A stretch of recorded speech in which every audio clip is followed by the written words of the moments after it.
Hey everyone in English 1301. It's Dr. E, and I wanted to provide you with kind of a supplemental video this week. I didn't want to include it in the instructional video because I didn't want to feel rushed about this because I think some of the points are pretty important. Um, because this week we are pushing to do some reflecting on our writing, I thought that this might be helpful to go over just because it may explain some questions you have about the feedback you received. It's also something that, these are points that I will remind you of as we go to continue working with our food journal assignment and revisions and adding to those details, that kind of thing. So just hope that this is somewhat helpful. So these are things that I kept track of as I was going through and working on providing you with that feedback. So it hits on some things that I saw frequently or hits on some things that just came to mind as I was working through this. So again, hopefully you'll find it helpful. The first thing I want to address is the use of you. So I want to say this. Yes, you can utilize the word you in your writing. I think it's the overuse that we should really question because it becomes a bit of a crutch in our writing. It's something that we tend to, we utilize this term or this word when we're writing as we speak, right? And when we're talking to one another, we're talking to a group. You is a commonly used term. But when it comes to writing, it can become a bit informal. You're going to have some professors who really don't want that informality in their writing. With our course, I ask you to write in the first person, which can be seen as informal by some professors. But you is kind of breaking down that fourth wall when it comes to our audience. We don't want to speak directly to our audience. We want to kind of present our information as a whole to them.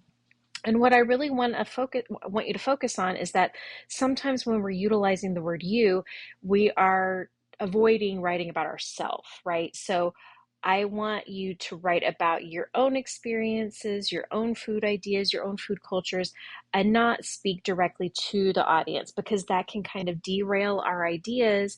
It can be seen as a little bit too informal, and it becomes something that we do tend to overuse in our writing. So for some of you, I may have said, hey, even use that Control F function in Microsoft Word and see how many, and try to find every time you utilize the word you, because it may be surprising. It may be a habit that you don't even realize that you have with your writing. So it's something that I definitely want to point out and kind of push us towards a different approach with when it comes to our ideas. I really want to thank y'all because I'm constantly hungry when I'm reading your journals, which is a good thing, right? It means that you are utilizing that detail so that you're really creating this picture for your audience.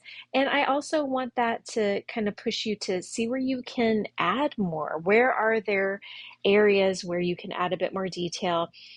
So sometimes you may mention a food with the assumption that people know exactly what you're talking about, but we don't. If, I'm seeing a lot of like chicken noodle soup and mac and cheese and those kinds of things. And some of you are adding plenty of detail, right? Because mac and cheese to one person is not the same as it would be to another. The same with chicken noodle soup or any of these dishes. So if there's a place where you can add a little bit of detail to help your audience, that's wonderful. You do not need to include the entire recipe and how to preheat the oven and how long to cook it or any of those kinds of, that's depth that we don't necessarily need, but a little bit can go a long way. Paragraphs. Okay. This one is something I end up writing a lot. You really want your paragraphs to be about you. This is about your experience with food, right? So, an easy way to do this is to focus on those topic sentences. Are the topic sentences about you? Are they about food in some way? Then you're likely heading in the right direction, right? So, what I want to encourage you all to think about is to not start those paragraphs with research. Okay, that's something that we tend to do. So, say you're writing a paper for a history class. If you're basing it on specific kinds of research, then that is the right direction. Our writing, though we are including research, we're not writing a full-on research-based paper that is, an annotated bibliography or anything like that. We're writing about our own experiences and then including that research to support our own ideas, right? So one way to make sure we're staying on topic is the topic sentences, okay? So to add a little bit more detail to that, the topic sentences are really what helps your audience follow your ideas, right? So some of you I may have commented, in thinking about revisions, I really want your topic sentences to be a bit more focused on you, and or this food that you're talking about, because I think our idea when it comes to approaching how we're creating this food journal was when, okay, we're adding Finley's research, so we're starting our topic sentence with Finley. But I want us to think about this as a whole piece of writing, right? And the whole piece of writing is about us, so that topic sentence needs to be the same. If we move into, some topic sentence about Finley after we've talked for 2 or 3 paragraphs about our comfort food or our favorite food, it's it's jarring to our readers. So I want you to think about the topic sentences as being a roadmap. You are helping your audience follow your directions by giving them these topic sentences that are moving in different ways, right?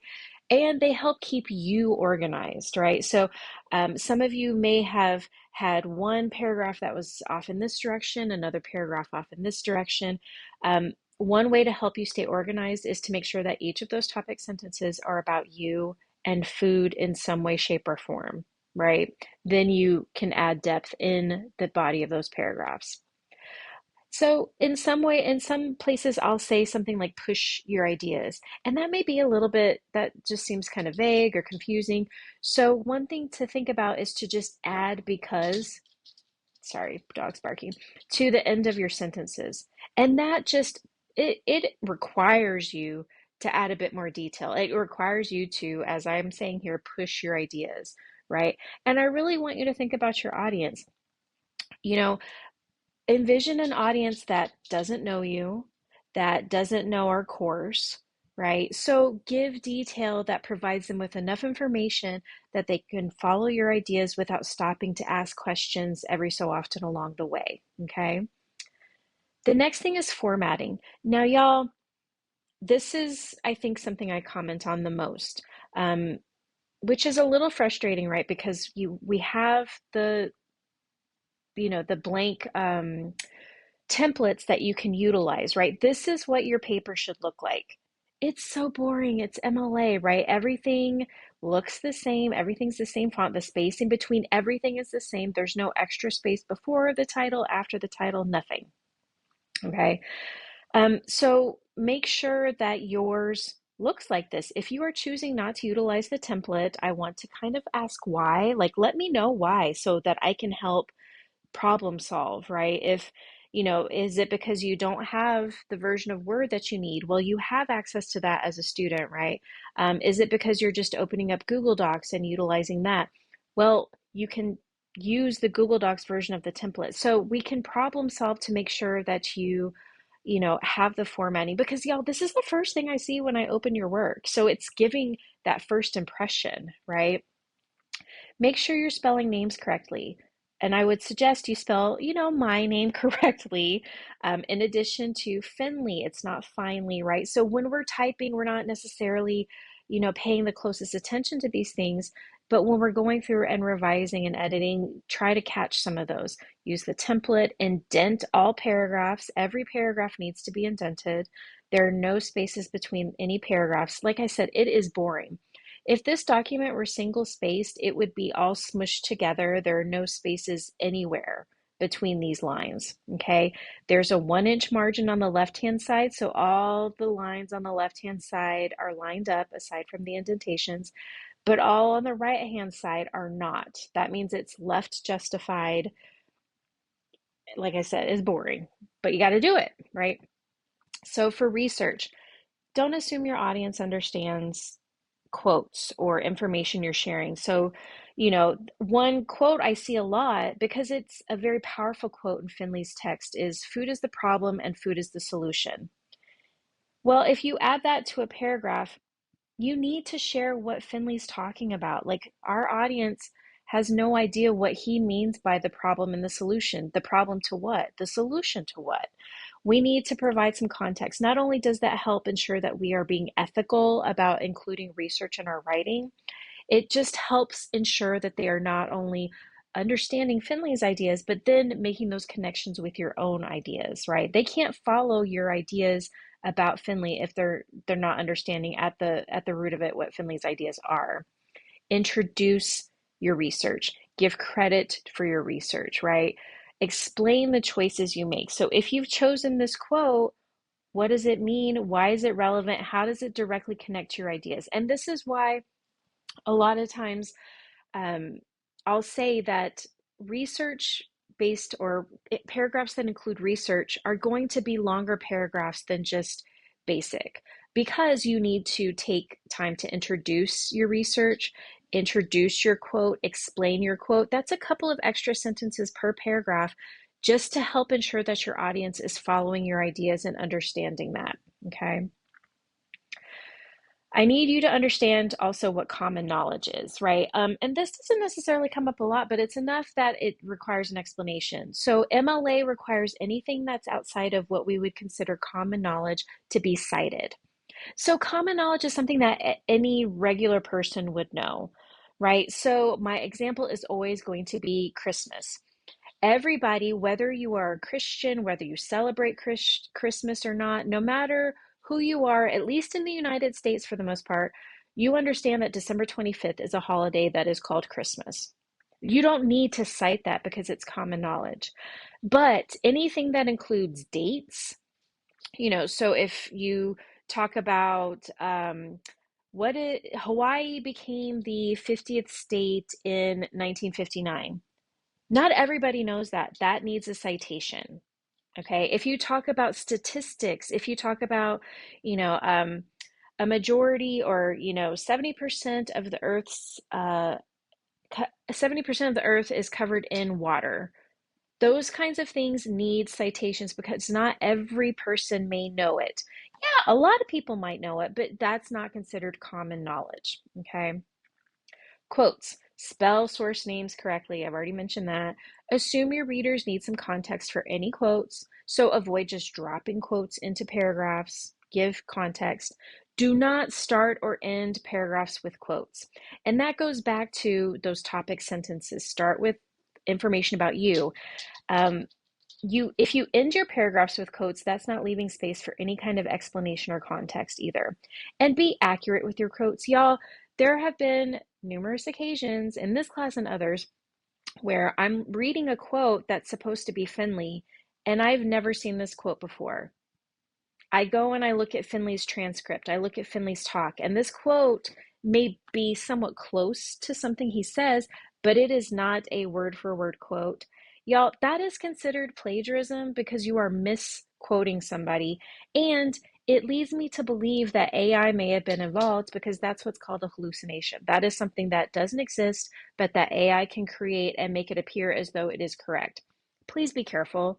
If I see these things happening in subsequent drafts of our food journals, it will lead to conversations about plagiarism. It will lead to zero grades. Please be careful. Please be ethical when it comes to quoting and using that research, okay? And here are just some lasting thoughts. Where possible, I really want us, I know this is a huge thing, avoid judgment regarding food, right? We all have definitions that are very different about what's considered health or healthy. When we're thinking about Finley's work and maybe adding in other voices in the future, Finley talks about fruits and vegetables and obesity and health and fast food, but that doesn't negate the fact that you can still find somewhat healthy choices at a lot of fast food places, right? And some of us, it's just about getting nourishment, and the kind of nourishment, whether it's classified as healthy or unhealthy, doesn't need to be part of the equation, right? This is not about us to judge ourselves. I'm just throwing it out there. I'm not saying you need to overhaul any paragraphs if you've done any of this, but I feel like we need to, treat ourselves with some grace and, do so when it comes to these conversations about food, because we don't want to damage ourselves if we don't need to, right? All right, y'all, that's all I have for now, but let me know if you have any questions and hang in there.